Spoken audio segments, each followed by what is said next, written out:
In Veneto, terra e acqua si incontrano in molti luoghi. A Treviso i canali erano un mezzo di difesa nella città-fortezza che proteggeva Venezia. Nel Cinquecento le mura medievali furono rafforzate. Si poteva entrare soltanto da 3 varchi. Uno di questi è Porta Santi 40, con il leone alato, simbolo del potere veneziano. Finiti i secoli della Repubblica di Venezia, nell'Ottocento la città si è ingentilita con nuovi ponti che portano dritti nel cuore storico della città.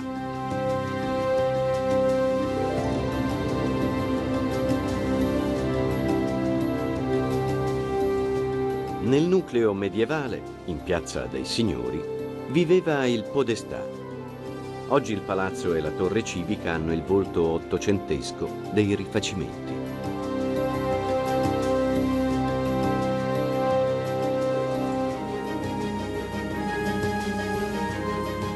Il centro religioso si concentra attorno al Duomo e al Battistero.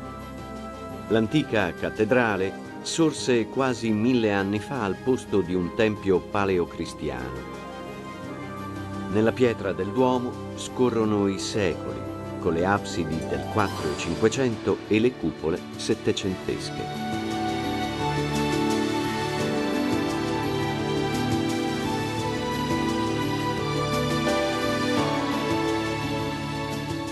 Chiese antiche e maestose narrano storie lontane. Nel Medioevo, Papa Benedetto XI donò ingenti somme di denaro per costruire la chiesa di San Nicolò, in omaggio alla città dove il pontefice era nato. Da Treviso, le vie d'acqua indicano anche la strada che porta a Venezia. Treviso e Venezia erano legate da floridi rapporti commerciali. Molte ricche famiglie di mercanti veneziani si fecero costruire ville eleganti come quelle del Terraglio, lungo la strada che collega le due città. Quasi in fila, una dopo l'altra, quelle del Terraglio sono uno dei numerosi esempi di ville venete che già da secoli punteggiavano la regione.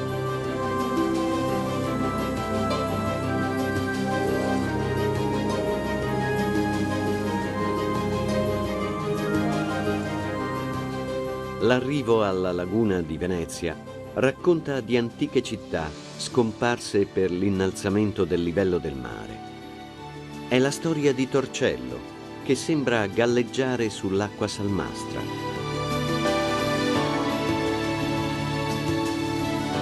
Attorno all'antica cattedrale, circondata dal verde, oggi si contano meno di 30 residenti. Un destino diverso spettò all'isola di Murano. Nel Medioevo era già molto ricca grazie alla lavorazione del vetro.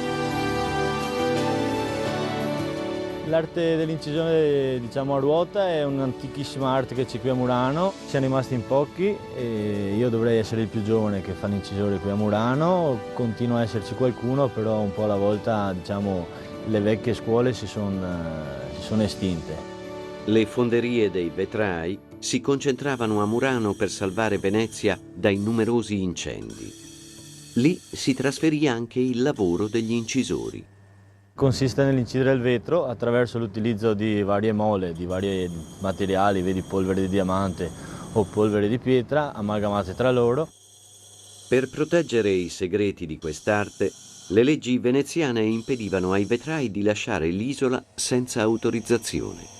Ma erano altri tempi. La lavorazione del vetro è uscita da Murano per varie comodità sia logistiche che economiche. Ci sono incisori anche al di fuori di Murano, comunque sono sempre della scuola di Murano, per cui la tradizione, l'arte è sempre la stessa.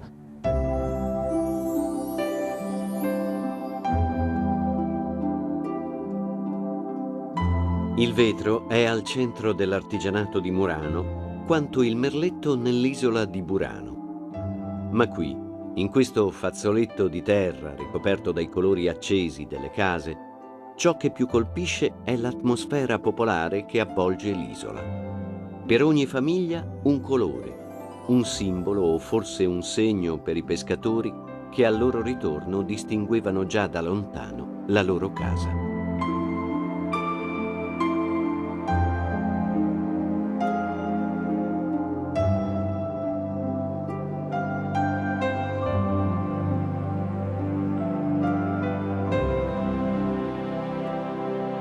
Venezia è una città simbolica, un simbolo fatto di simboli, come le gondole, il primo mezzo per muoversi tra le acque basse della laguna.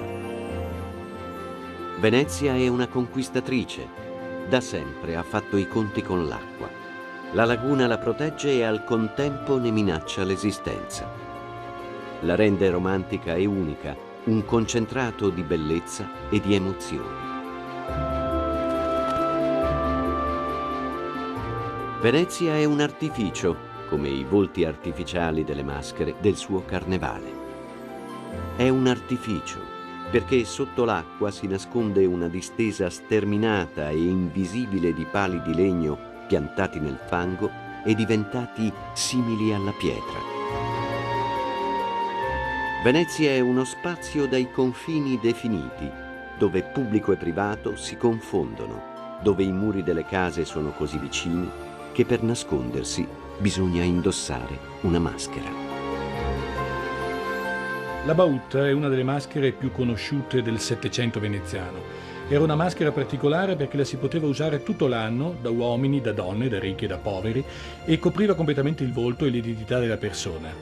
È la maschera per eccellenza dell'anonimato e del piacere di passeggiare e di vivere a Venezia in incognito, come dicevano all'epoca, piaceva parlare francese a Venezia, cioè anonimi, di nascosto. Ovviamente la maschera favoriva anche qualcosa che era legato all'illegalità, pensiamo alla notte, non c'erano luci pubbliche, pensiamo al fatto di mandare dei messaggi, di commettere dei reati e di non sapere chi li avesse commessi e chi avesse mandato i messaggi. Dunque era una forma quasi di uguaglianza ante litteram sulla rivoluzione francese che Venezia viveva, anche se pure in una forma giocosa, ma in una maniera reale e consistente, quella dunque di essere anonimi nella città. L'autore inglese Henry James scrisse che Venezia è come l'interno di un appartamento con corridoi e salotti. Un appartamento che apre le sue porte a 30 milioni di turisti all'anno, una babele di voci e di suoni che si riaccende ogni giorno, tramonto dopo tramonto.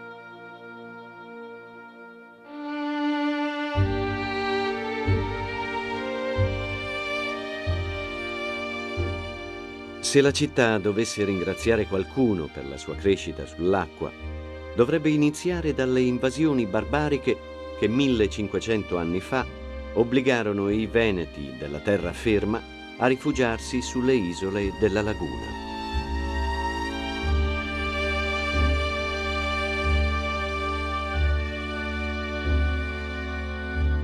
Da allora Venezia si è specchiata nell'acqua. Qui, dove non si vedono né auto né moto e neppure le biciclette, è come se l'invenzione preistorica della ruota fosse stata inutile. Nasceva così uno degli snodi più importanti di comunicazione fra Oriente e Occidente, fatto di scambi commerciali che hanno reso celebri viaggiatori come Marco Polo. Dall'arsenale uscirono per secoli le flotte veneziane. Sulle navi sventolava il gonfalone con il leone alato, simbolo dell'evangelista San Marco.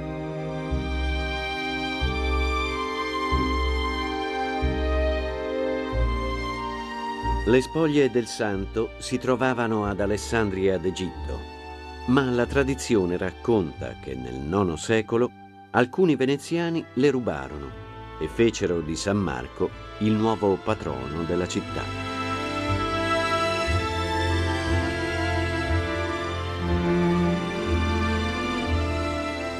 La nuova basilica era destinata a diventare il luogo di culto più importante di Venezia.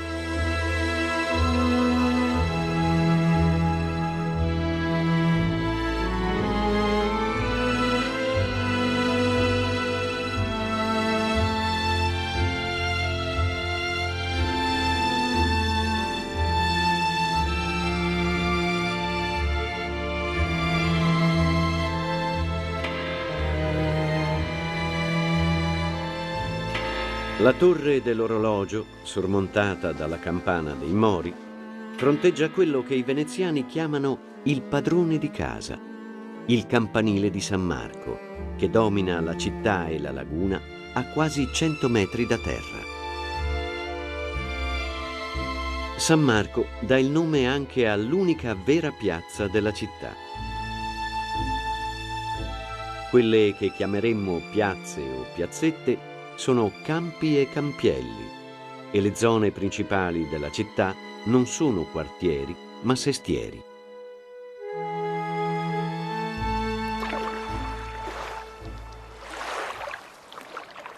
La maggior parte di strade e vicoli sono le calli, e quelli che sembrano canali si chiamano rii, a meno che non si tratti del canale della Giudecca o del Canal Grande.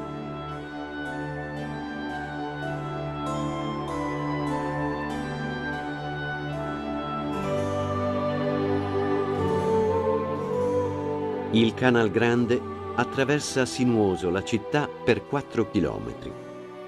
Lo costeggia un susseguirsi di palazzi e facciate di epoche diverse.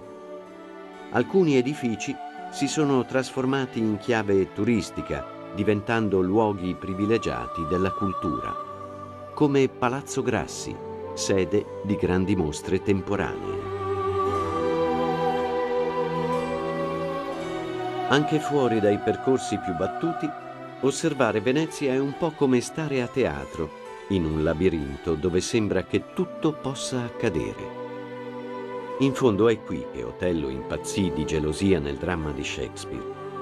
E le emozioni forti non mancano neppure con il pittore veneziano Tintoretto, che era soprannominato il Furioso per l'energia con cui realizzava le sue opere.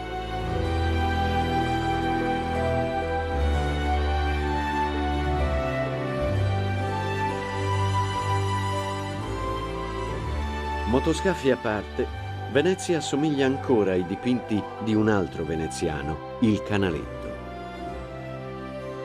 Nel tempo i ponti sono aumentati e oggi sono più di 300, ma alcuni sono particolarmente famosi, come quello di Rialto, simbolo del cuore commerciale della città, o il Ponte dei Sospiri, dove si dice che i condannati respirassero i loro ultimi attimi di libertà.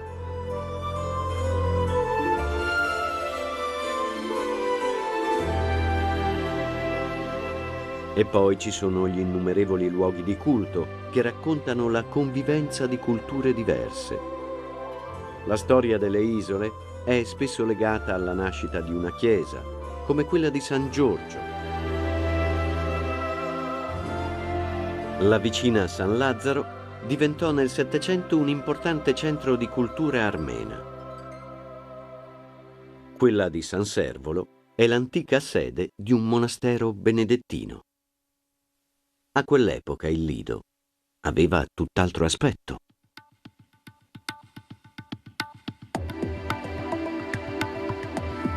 Tra la laguna e il mare, il Lido è simbolo della Venezia del Novecento. Ultima isola prima del mare aperto, si allunga per 12 chilometri e racconta il lato mondano e moderno della città. Qui, fra hotel di lusso, prendono vita grandi eventi come la Mostra Internazionale del Cinema. A sud di Venezia, fra terra e mare, Chioggia è il secondo centro della laguna per popolazione. Per difendersi meglio dagli assedi, la città si sviluppò su un'isola attraversata da canali. Conquistare Chioggia significava infatti ottenere una base strategica per attaccare Venezia.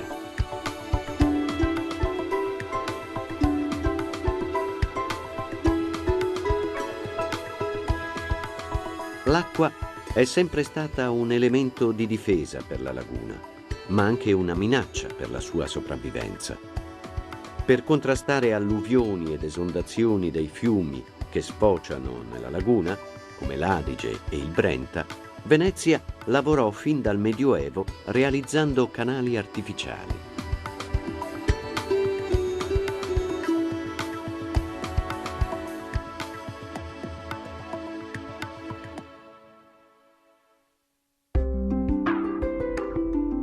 Ancora oggi la rete di canali navigabili permette di raggiungere direttamente via acqua le ville della nobiltà veneziana.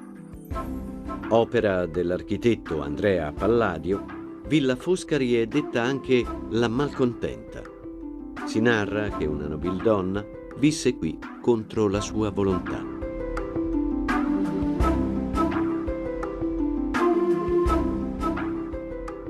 Da Venezia a Padova è la prima delle decine di ville che si incontrano lungo il naviglio del Brenta. Per dimostrare il loro prestigio, i committenti volevano che le ville si potessero ammirare passando lungo il canale. Per questo motivo, alcune facciate maestose nascondono all'interno e sul retro un edificio meno ricercato.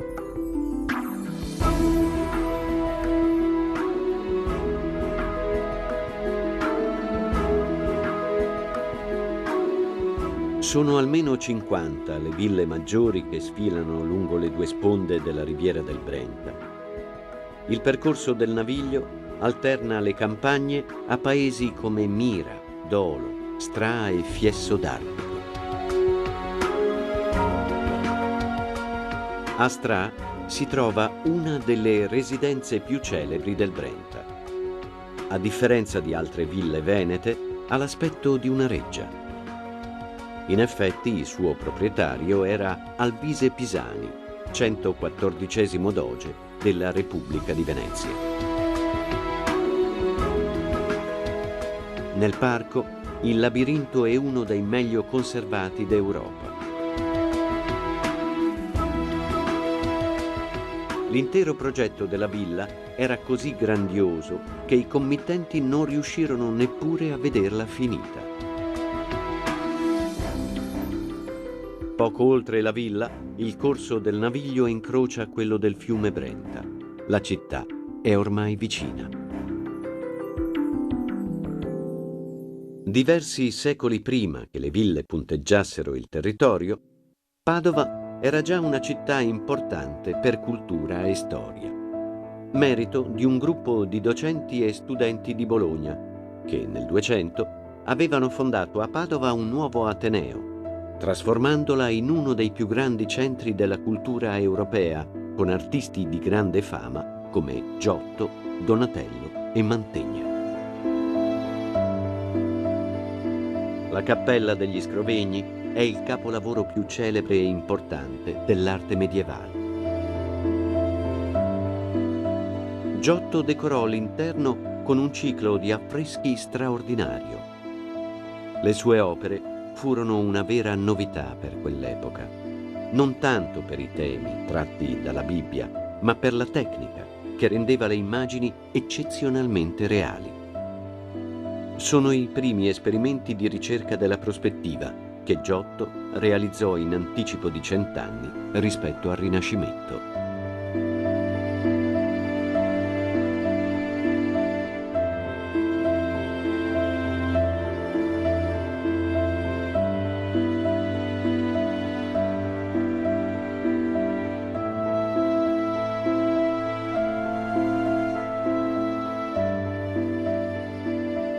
Fin dalla fondazione d'epoca romana, il fulcro civile e religioso della città si concentrava nelle piazze attorno al Palazzo della Ragione e al Duomo.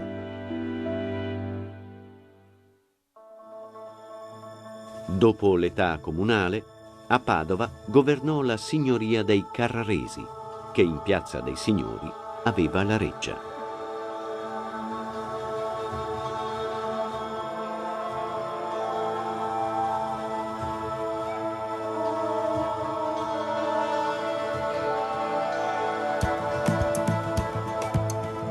Poco lontano, il Duomo attuale è il terzo di una serie di chiese ricostruite nello stesso luogo dall'età romana.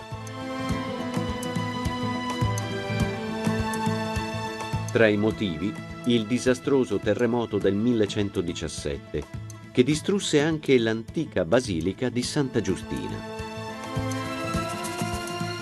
Fu ricostruita nel Medioevo e rifatta nel Cinquecento, ma la città era destinata a diventare celebre per un'altra chiesa, la Basilica di Sant'Antonio.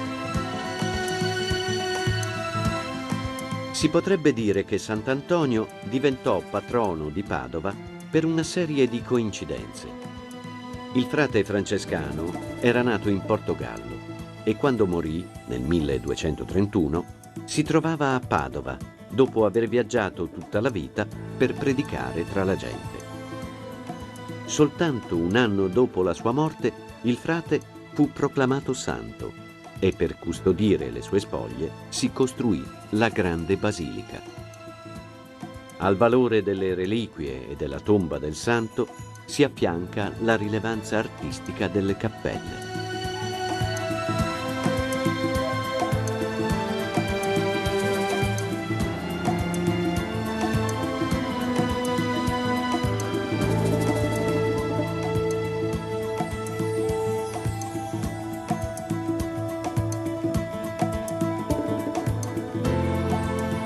Le due basiliche si trovano nella zona che accoglie anche il Prato della Valle.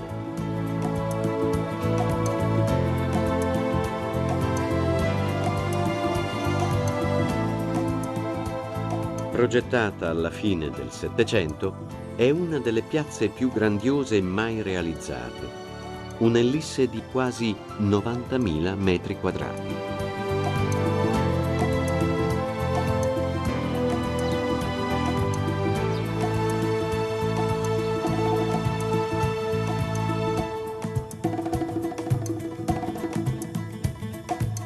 Da quella che il drammaturgo William Shakespeare definì la culla delle arti, il viaggio prosegue verso i Colli Euganei.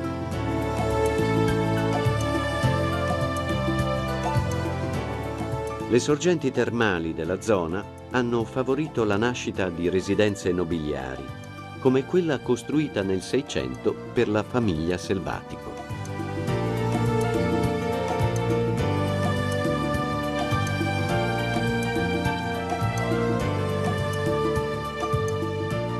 Un tempo le mura difensive circondavano interamente il borgo di Monselice, che i veneziani trasformarono in un piccolo gioiello con ville e palazzi dominati dalla rocca medievale.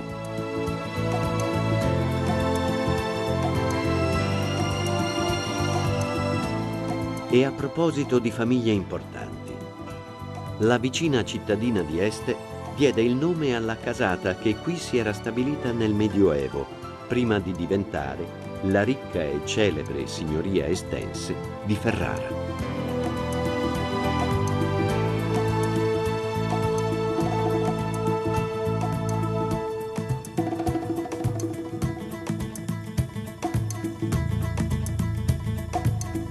Agli Este è attribuita anche la fondazione dell'abbazia di Santa Maria di Carceri.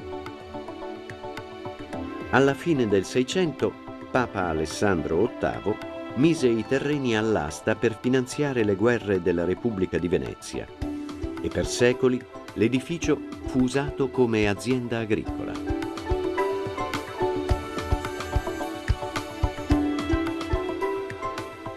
Nel Medioevo, gli Este governarono anche il borgo fortificato di Montagnana. Lo circondano 2 chilometri di mura e 24 torri merlate. Finite le battaglie, la città inespugnabile poteva finalmente rilassarsi e dedicarsi all'agricoltura, cosa che in effetti fece, diventando un centro di produzione di canapa utilizzata per le funi delle navi veneziane. E così le mura, intatte, continuano a disegnare uno dei tanti angoli spettacolari offerti dal Veneto.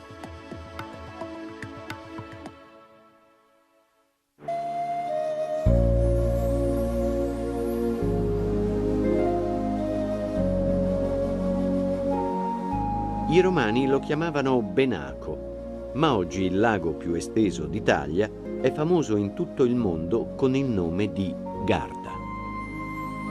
Il centro antico di Torri del Benaco riassume l'aspetto della sponda veneta, una serie di borghi di antiche origini punteggiata dalle fortificazioni medievali.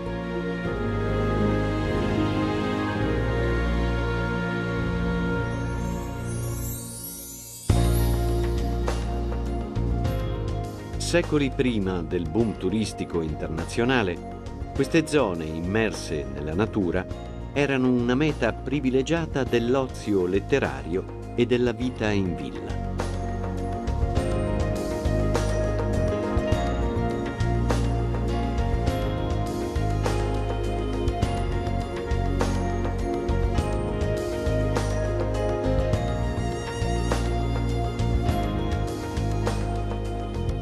Il sapore di questi luoghi è quello armonico e fruttato di un vino, il Bardolino DOC, prodotto nell'area delle colline moreniche che si innalzano tra il lago e il fiume Adige.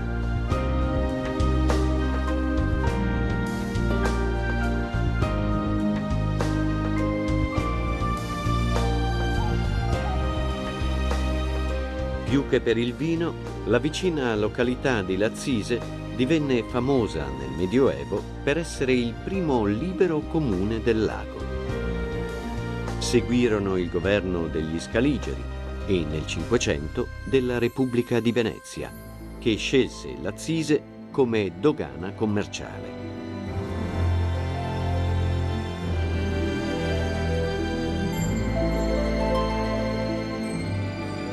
Nello stesso periodo i veneziani trasformarono anche Peschiera del Garda. Da borgo di pescatori divenne una fortezza protetta dalla pietra e dall'acqua dei canali.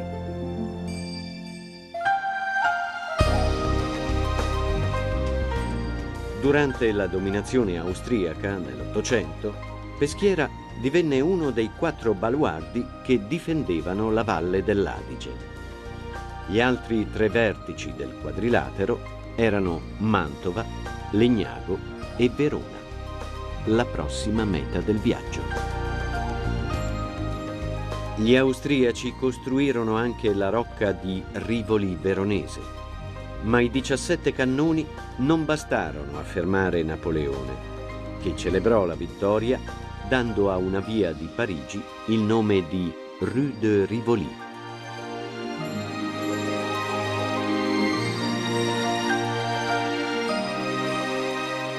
Come a Turri del Benaco e a Lazzise, la famiglia veronese degli Scaligeri ha lasciato segni importanti sulla città, a cominciare dal ponte di Castelvecchio che unisce le 2 ali del castello.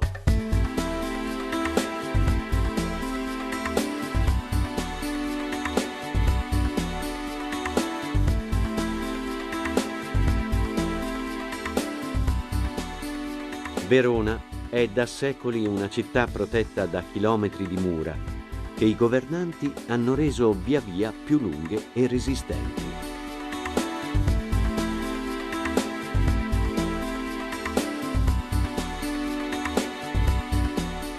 Il simbolo più importante del suo valore storico e artistico esiste da quasi 2000 anni. Con oltre 25.000 posti e più di 3.000 metri quadrati di superficie, l'Arena di Verona è il terzo anfiteatro romano per dimensioni. Su queste antiche pietre si sono esibiti grandi nomi della lirica, come Pavarotti, Callas e Carreras, come in una melodia che accompagna l'amore di 2 celebri veronesi.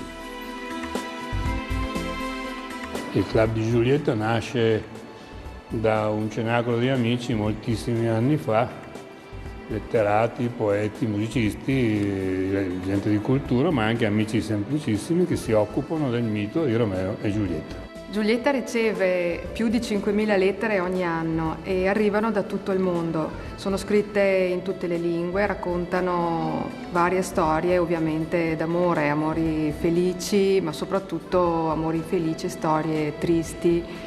E quindi chiedono a Giulietta un consiglio e noi rispondiamo a tutte personalmente, cercando per quanto possibile di risolvere i problemi. Ci sono migliaia, milioni di persone che vengono a Verona in questo cortile proprio per stare anche solo per un momento sotto il balcone sotto il quale si svolse la più bella storia d'amore di tutti i tempi.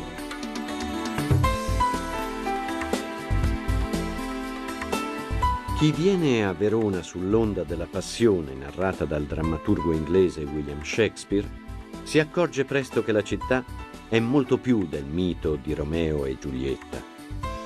Palazzi e chiese secolari sono una cornice romantica che racconta la storia della città.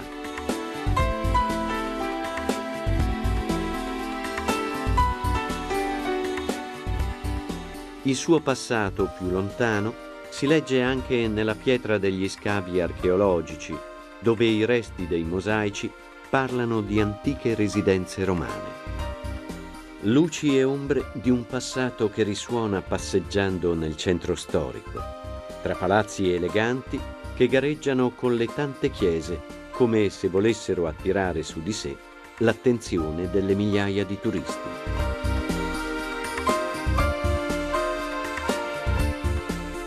Tra le loro voci risuona l'eco di un narratore che a Verona dedicò alcuni versi, l'illustre Dante Alighieri. Per diversi anni, all'inizio del Trecento, il poeta in esilio visse proprio a Verona e scrisse qui parte della Divina Commedia.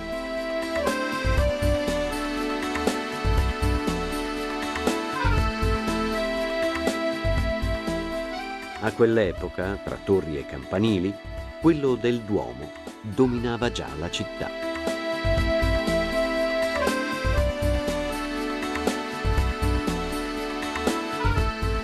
Fra le tante chiese che popolano Verona, spicca la Basilica di San Zeno.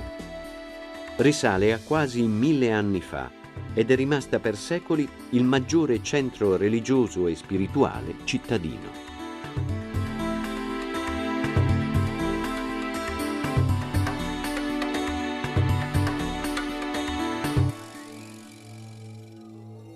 Il territorio di Verona è uno dei più importanti della regione per la produzione di vino.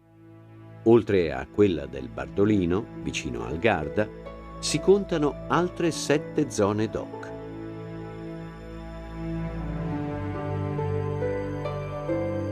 Il vino Soave è inconfondibile, almeno quanto il paese di cui porta il nome. Anche qui, scaligeri e veneziani hanno lasciato in eredità una lunga cinta muraria, con la rocca che domina dall'alto il centro storico.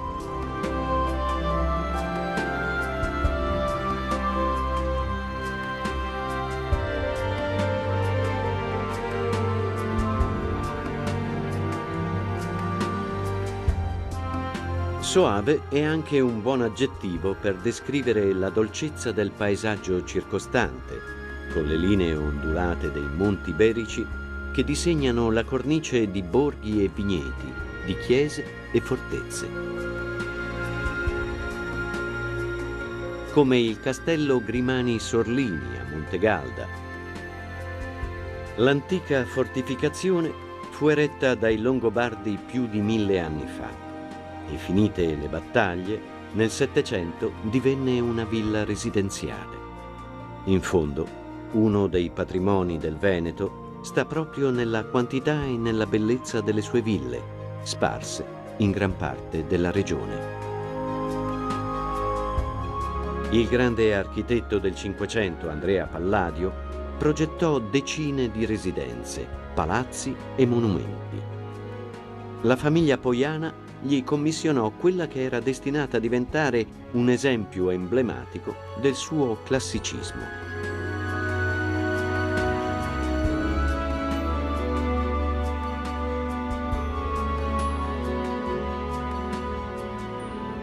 Intorno, la viticoltura contribuì fin dal Medioevo al prestigio di Vicenza. L'arrivo in città passa per il profilo maestoso della basilica settecentesca del Monte Berico.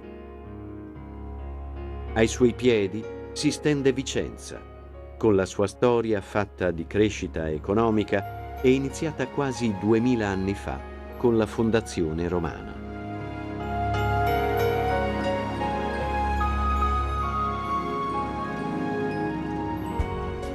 Corso Palladio era chiamato un tempo Strada Maggiore e cambiò nome per celebrare il maggiore artefice delle architetture vicentine.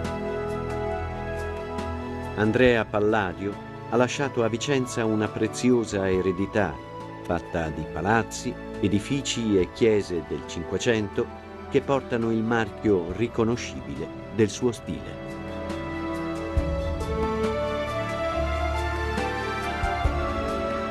Ispirandosi ai canoni dell'arte classica, l'architetto ha fatto di Vicenza un patrimonio dell'umanità sancito dall'UNESCO. L'ultima opera del Palladio, che il figlio terminò alla fine del Cinquecento, è il Teatro Olimpico, nato nel perimetro del castello medievale di San Pietro.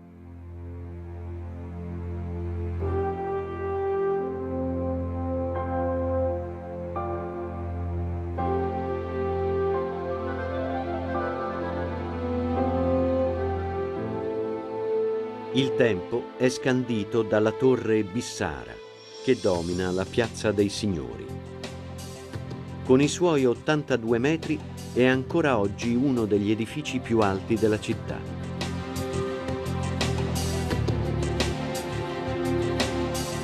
Anche la cupola del Duomo fu costruita seguendo un disegno del Palladio. Se a lui va il merito di avere rafforzato l'anima artistica di Vicenza, non bisogna neppure dimenticare gli esempi del barocco, che seguirono alle innovazioni palladiane. L'estetica barocca non si ritrova soltanto nelle facciate di alcune chiese, ma anche all'interno di edifici civili come il Palazzo Leoni Montanari.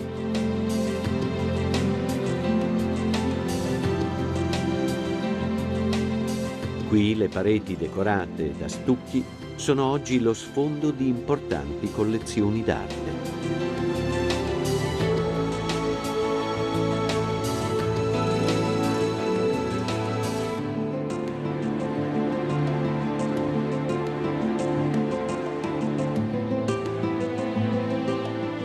Un'arte che a Vicenza è protagonista anche durante una semplice passeggiata nel verde urbano. Nei 12.000 ettari del Parco Quarini, alle porte della città, tornano i canoni dell'arte antica, con il tempietto neoclassico dell'Ottocento.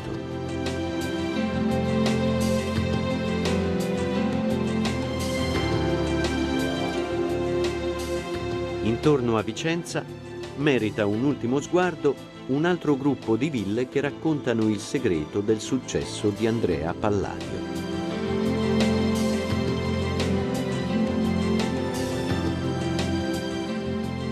La rotonda assomiglia a un tempio antico e ognuno dei 4 spigoli è orientato verso un punto cardinale.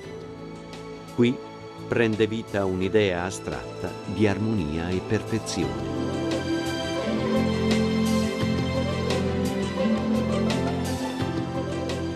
Palladio ebbe successo perché era la persona giusta al momento giusto. Giovane artigiano di talento, era nato in un'epoca in cui l'architettura era considerata una forma d'arte. Inoltre, i latifondisti avevano ricchezze da ostentare e vecchie case da ristrutturare.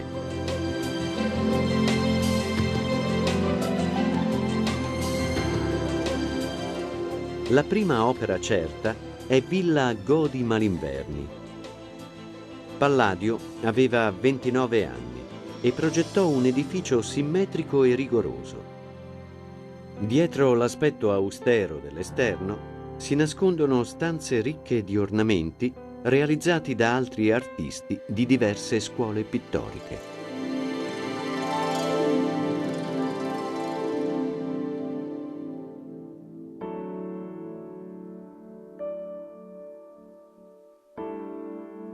Ciò che nessuno di loro poteva immaginare è che in questa villa, nel 1954, il regista Luchino Visconti avrebbe ambientato alcune scene del film Senso, la sua prima pellicola a colori.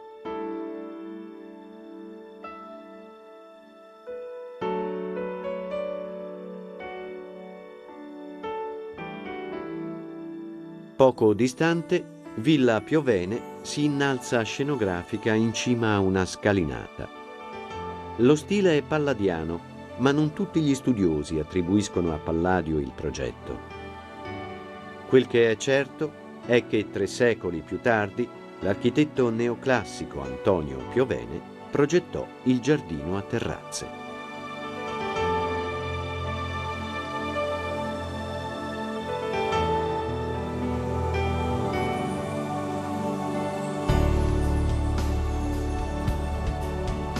Nel 1492 la Repubblica di Venezia diede al borgo di Thiene il titolo di città.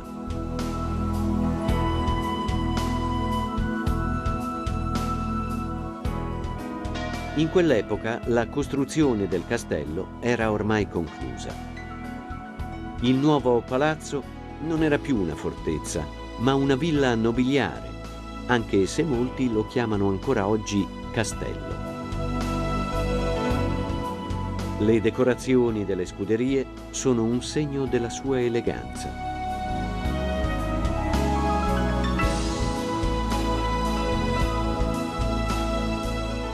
La torre civica del Seicento fa anche da campanile al Duomo.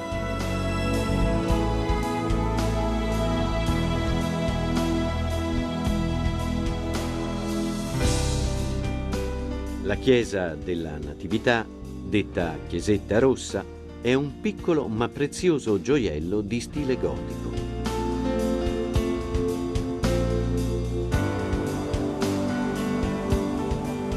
Da Thiene inizia un percorso enologico che si snoda tra il Brenta e l'Astico.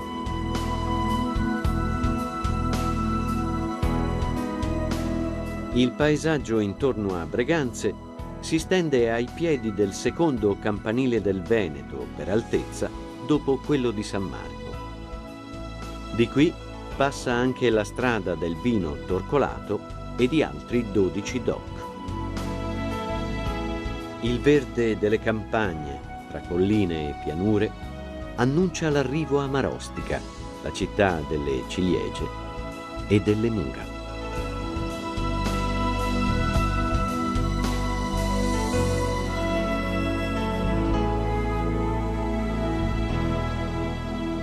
Fin dall'epoca romana, Marostica è stata un avamposto militare. I signori di Verona, gli Scaligeri, fecero costruire le mura e le torri che ancora oggi circondano l'intera città.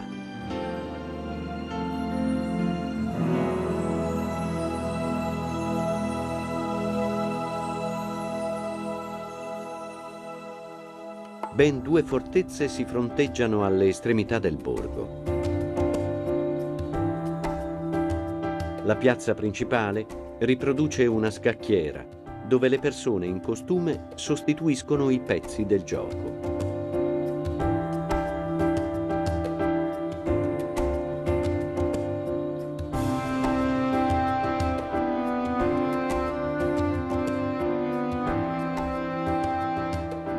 La posizione strategica all'imbocco delle valli verso le Alpi ha caratterizzato anche la storia di Bassano del Grappa.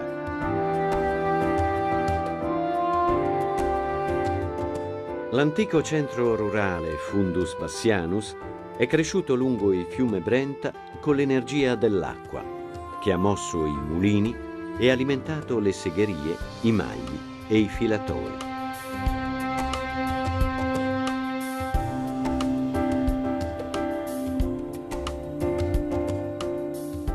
Come se fosse stato coinvolto da questa vocazione alla praticità, Andrea Palladio progettò per Bassano non una villa o un palazzo, ma un ponte che sostituì quello del Medioevo.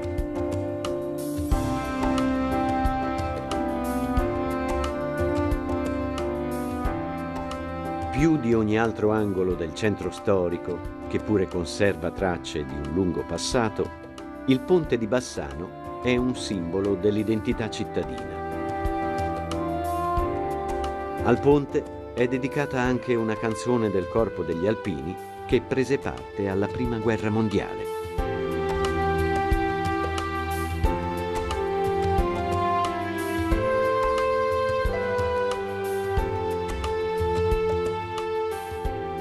sacrari militari e i monumenti ricordano i caduti nei conflitti del Novecento. Sul Monte Grappa migliaia di soldati diedero la vita in cambio della difesa dall'esercito austro-ungarico. Una piramide circolare accoglie i resti di oltre 12.000 caduti della Grande Guerra. Più di 10.000 sono rimasti senza un nome.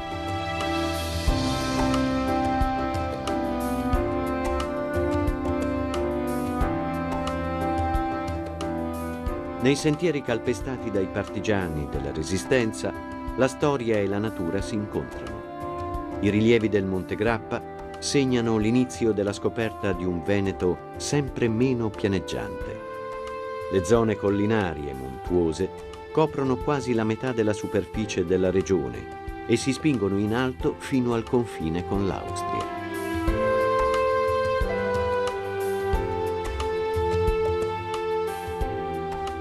Nella Marca trevigiana settentrionale, Asolo deve il nome alla parola latina asilum, che significa rifugio. Qui, nel Rinascimento, si rifugiò una nobile veneziana. Gli artisti e i letterati a corte contribuirono al prestigio culturale della città, che nei secoli ospitò altri viaggiatori e abitanti illustri, come i poeti Eugenio Montale ed Eleonora Duse.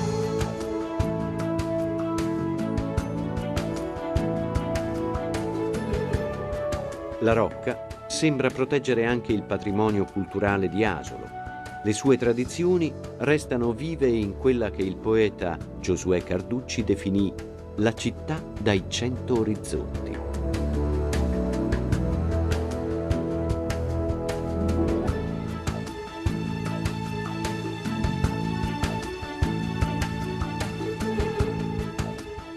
Gli orizzonti sono anche quelli disegnati dai vigneti che circondano Valdobbiadene.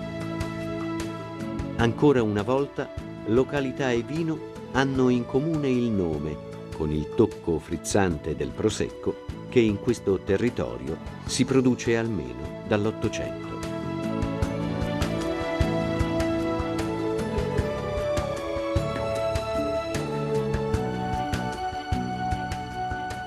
Come un cartello stradale messo a disposizione dalla natura per orientarsi, il corso del Piave indica la strada per andare ancora più in alto, dalle colline alle montagne, dai fiumi alle sorgenti.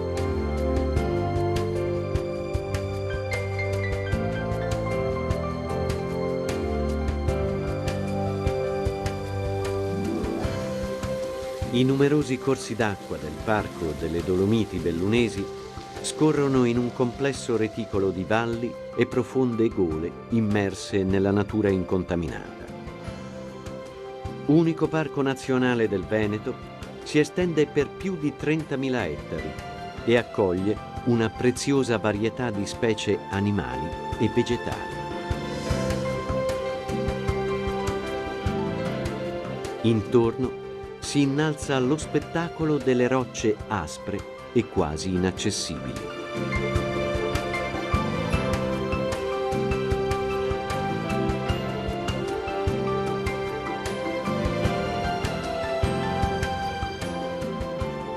Uno dei motivi della nascita del parco è la tutela delle specie rare di piante e fiori, come la stella alpina e la genziana.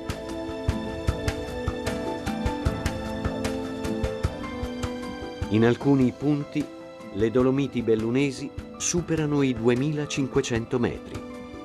La roccia racconta una storia millenaria di formazione geologica, ma con il suo aspetto maestoso è anche una metafora dell'unicità del Veneto.